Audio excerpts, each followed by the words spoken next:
Hey everyone, welcome back and happy Wednesday. All right, guys. Well, tonight we get the new episode of The Real Housewives of Miami, and that means we get Stephanie Shojay, which I have been waiting for. Literally, I have been waiting for. It's not very often that I get excited about a new potential housewife. Which she's not a potential housewife. She is a housewife. But it's very far and few between where I'm like, oh my God, bring in the girl.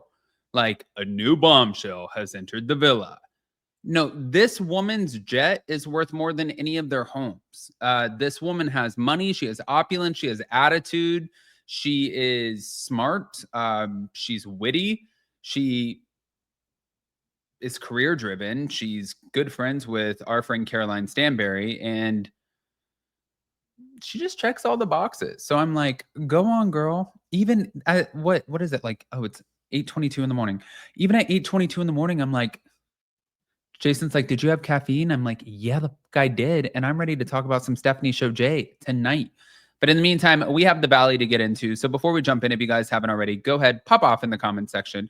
If you're not subscribed, get subscribed. Don't forget to hit that notification bell, and let's jump right in.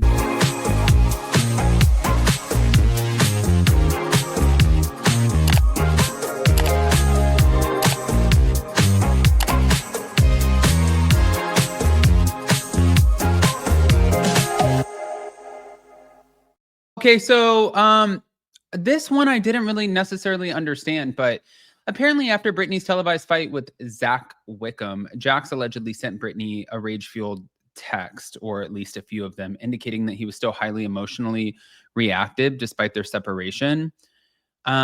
This came from Bravo content, but if you guys recall, Jax and Brittany had to go through this split, but when they did go through the split, I mean, you don't have to do anything, but I think they had to. They agreed to date other people post separation, but obviously there are a lot of tempers involved. There's a lot of jealousy. There's perceived betrayal that comes into play.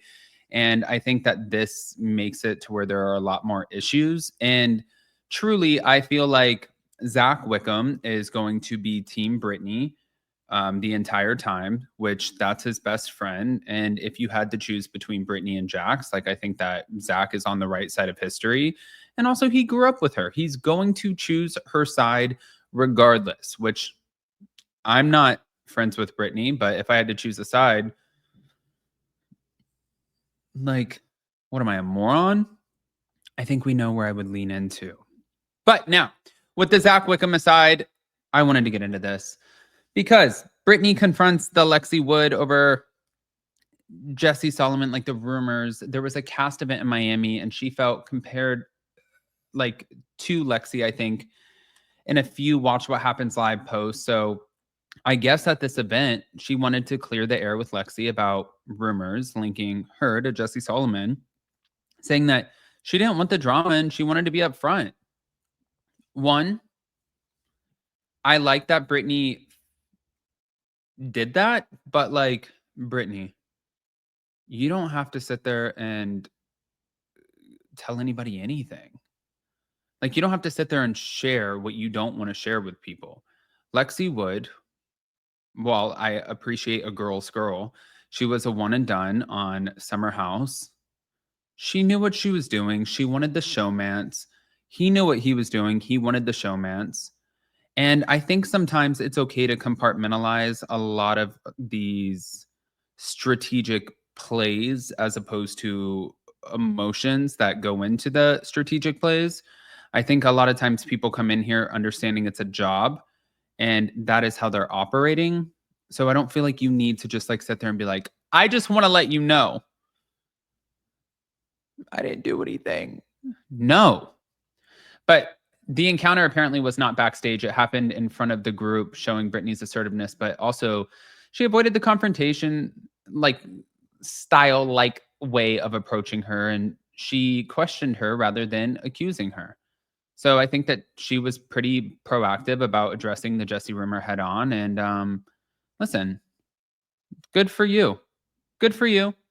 I would do the exact same thing. And and see, I love somebody who can have a conversation. Like, I'm one of those people, if you have something to say it to me.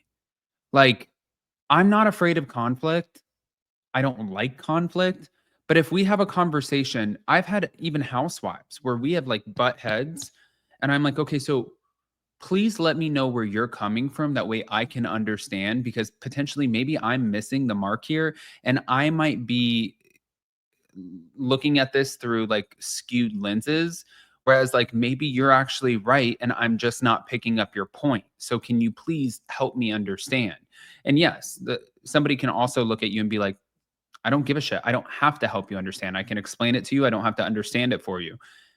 And then that's when, you walk away from the relationship because it's not important enough. But sometimes, if the relationship is important enough, then you will explain what it is. But on top of that, thank you to the Bravo investigator. Here we go. Realized is they were going to cut out like one of the episodes, the dinner scene you guys saw, where I talk about my English school, because I was just watching that at that time.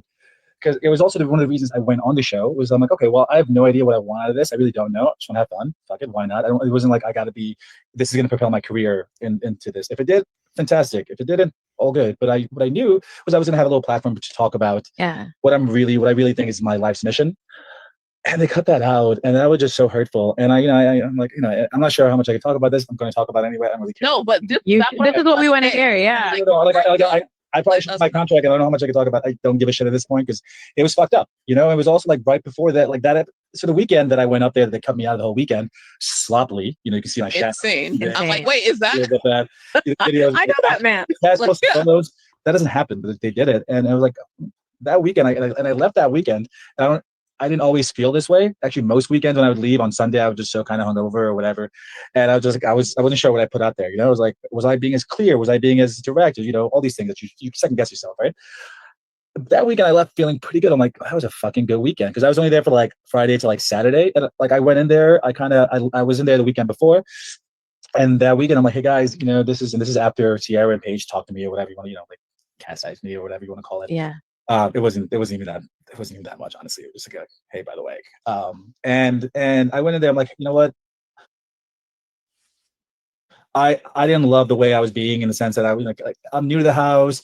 They've been there for a while. I'm just there bringing people back. And that should happen. It is a summer house. But two, I think it was a volume of it all, and then the fact that I wasn't talking about it, and then I can see, okay, hold on, am I not being as thoughtful and keeping their feelings in mind and communicating that? I probably wasn't, so I wanted to air that out, and I apologize, and made a little joke with Carl, like I'm gonna try to learn from Carl and not go out and not bring people back. They kind of left, so but they cut that whole thing out, and then and then we had a dinner the next day, that night, and it was a good dinner, but they focused on.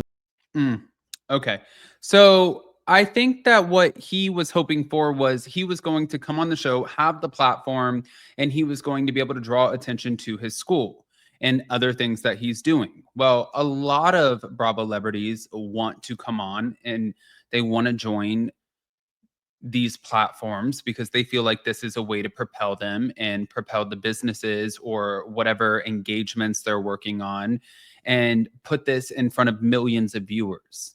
That's not necessarily up to you, though, because when you read the contract literally says, I don't know the correct verbiage, but we can edit and paint you out however we want. You are signing your life away, essentially, when you join one of these shows. So, yeah, man.